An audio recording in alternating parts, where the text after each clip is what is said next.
We have new details tonight in the disappearance of a Cohasset mother of 3. Police logs show the timing of when this disappearance was first reported.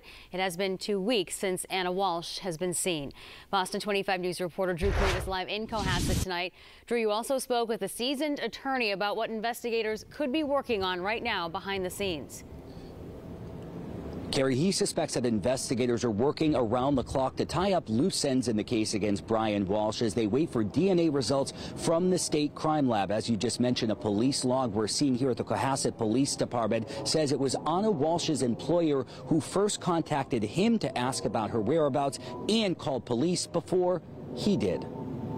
This is the type of case where people are very interested in what happened to her. As we enter another week without answers in the disappearance of Cohasset mother Ana Walshe, seasoned Massachusetts attorney Philip Tracy suspects that authorities are getting closer to forming a rock-solid case against husband Brian Walshe. Obvious to the public and to lawyers like myself doesn't mean proof beyond a reasonable doubt. You can never be premature in the processing of a case like this, where we are missing a body. He says the processing of evidence at the state crime lab can take weeks, if not longer. So far, investigators say they found blood and a knife with blood on it in the basement of the Walshes' rental home. Our sources have also told us that police found a hacksaw and a rug believed to contain biological evidence at a Peabody transfer station.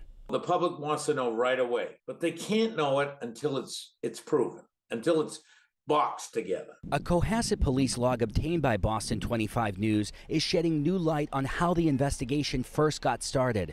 It says a call requesting a well-being check was made on January 4th by a man who identified himself as the head of security at Ana Walshe's employer in D.C., Tishman Speyer. The log says Tishman Speyer contacted husband Brian Walshe before he reported his wife missing.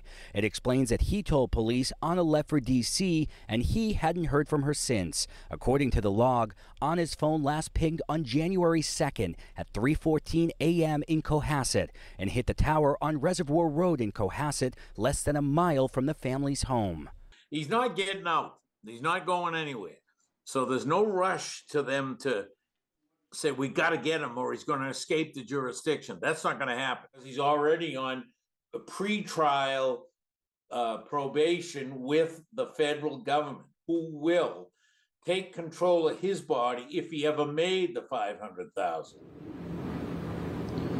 And Brian Walshe is locked up on that $500,000 cash bail on a charge of misleading a police investigation and has not been charged with harming his wife.